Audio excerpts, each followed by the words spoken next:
त्या रात्री आजोबांनी फक्त एक चूक केली होती. रात्री 10:30ला त्या माळरानातून एकटं जाण्याची. पण त्यांना कल्पनाही नव्हती की त्या अंधाया पायवाटेवर कोणीतरी आधीपासून त्यांची वाट पाहत उभं होतं. रात्रीची ती किंचाळी आजही आमच्या घरात कोणी विसरलेलं नाही, आणि जे पुढे घडलं ते ऐकून तुमच्याही अंगावर काटा येईल.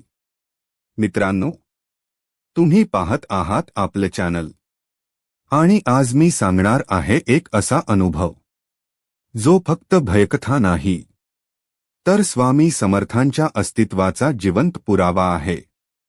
ही घटना माझ्या स्वतःच्या आजोबांसोबत घडली होती, आणि आजही घरात हा प्रसंग निघाला की अंगावर काटा येतो.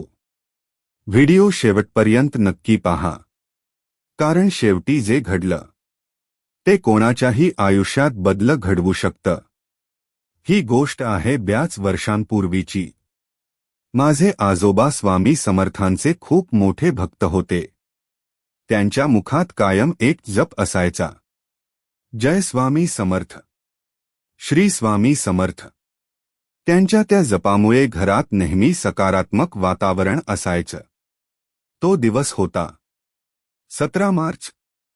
दुपारचे 12:10 झाली होती. अचानक घराचं दार जोरात वाजलं. आजोबांनी दार उघडलं तर समोर किराणा दुकानावर काम करणारा मुलगा उभा होता. तो घाबरलेल्या आवाजात म्हणाला, काका, तुमच्या भावाचा फोन आलाय, लवकर चला. त्या काळात गावात प्रत्येकाच्या घरी फोन नव्हते, म्हणून लोक दुकानावरून फोन करायचे. आजोबा घाईघाईत दुकानावर गेले. फोन उचलला. समोरून आवाज आला, दादा, सुनंदाला ब्रव नाही, तू लगेच ये.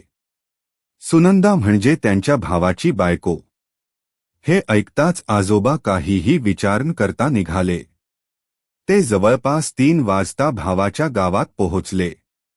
सगळी विचारपूस झाली, कामं आटोपली, जेवण झालं, आणि रात्री 10:30च्या सुमारास त्यांनी परत निघायचा निर्णय घेतला.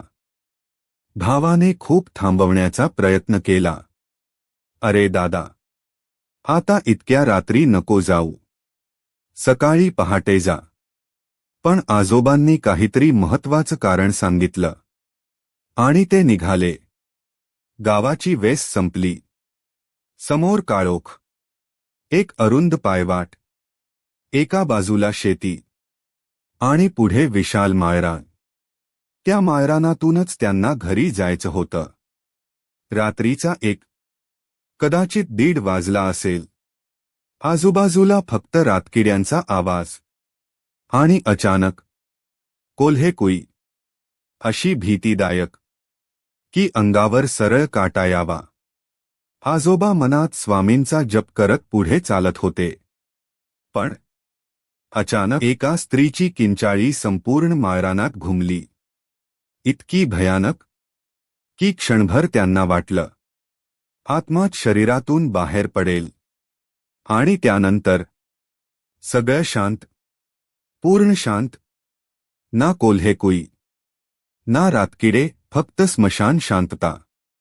आजोबा जागच्या जागी थांबले. घामाने पूर्ण शरीर भिजलं होतं.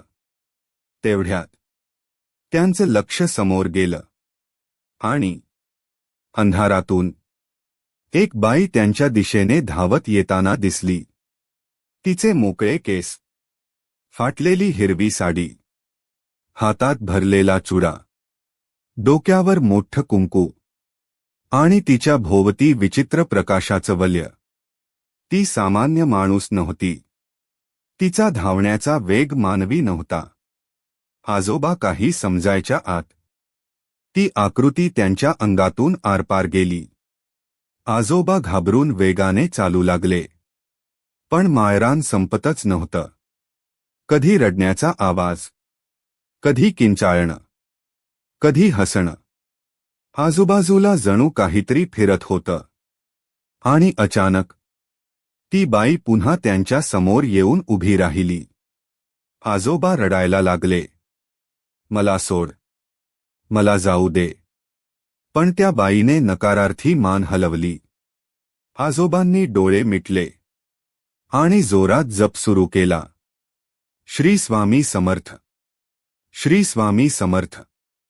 जसन त्यांनी डोळे उघडले तसन दूर एका औदुंबराच्या झाडाखाली एक दिवा दिसला. त्या दिव्याकडे पाहताच त्यांनी अजून जोरात जप सुरू केला. आणि अचानक ती बाई जोरजोरात ओरडू लागली. आजोबांनी तारक मंत्र सुरू केला. निशंक हो, निर्भय हो मनारे.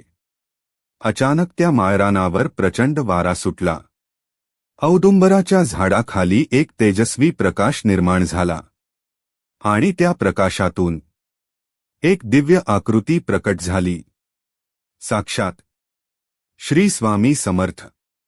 संपूर्ण शिवार प्रकाशाने उजळलं होतं आणि एक कणखर आवाज घुमला. उगाची भीतोसी भय हे पळू दे, वसे अंतरी ही स्वामी शक्ती कळू दे. आजोबा थरथर हात जोडून उभे होते. स्वामींचा आदेश पुन्हा घुमला. सोड त्याला, नाहीतर गाठ माझ्याशी आहे. तो आवाज ऐकताच ती बाई जोरात किंचाळली आणि त्या प्रकाशात विरून गेली. क्षणात सगळं शांत झालं आणि फक्त एक आवाज कानावर पडला. भिऊ नकोस, मी तुझ्या पाठीशी आहे. आता तिथे कोणीच नव्हतं. फक्त दिवा शांतपणे तेवत होता. आजोबा त्या औदुंबराजवळ गेले. हात जोडले. डोळ्यातून अश्रू वाहत होते. ते पारावर बसले आणि अचानक त्यांच्या कानाजवळ आवाज आला. बाळा, कला असशील ना? ये. डोकं ठेव मांडीवर.